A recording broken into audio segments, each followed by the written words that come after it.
Баршаңызға қайырлы күн достар, сіздермен Гүлжанат. Бүгін сіздерге бір ерекше рецепті ұсынғым келеді.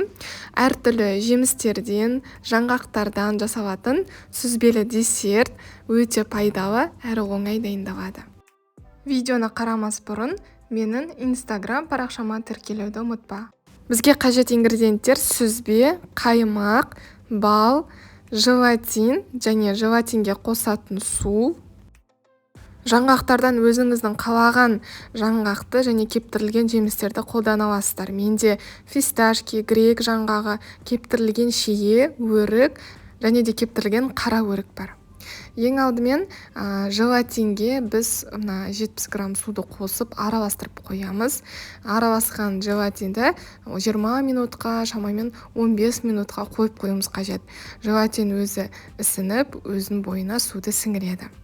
Ал әзірше біздің кептірілген жемістерді осындай ұсақ бөліктерге турап қоямыз. Бұл жерде менде кептірілген өрік және де басқалардың барлығын турап қойдым.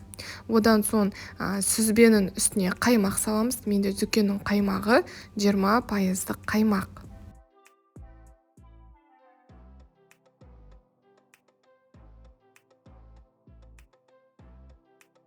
Бал саламыз. Егер сіздерде бал болмаса, оны қантпен 50 грамм қантпен алмастыруға болады. Бірақ балмен дәмдірек.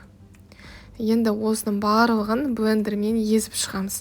Бізде сүзбе қатты түйіршіктелген, сондай ірі болғандықтан, оны сүзбемен осылай жаңағы блендермен езіп алуларыңыз қажет.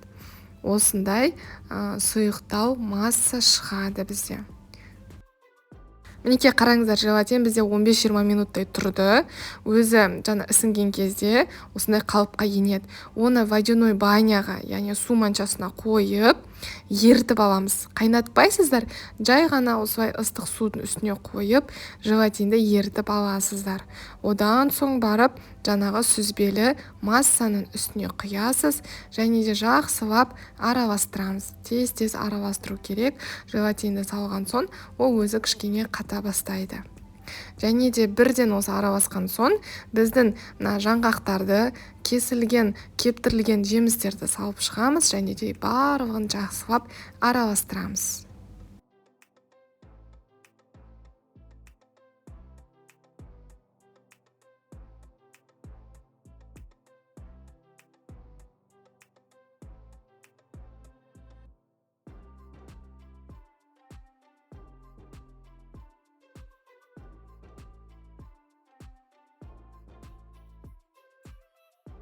Дайын массаны арнайы қалыпқа салу қажет. Оның орнына осындай бөтелкені қолдансаңыздар болады.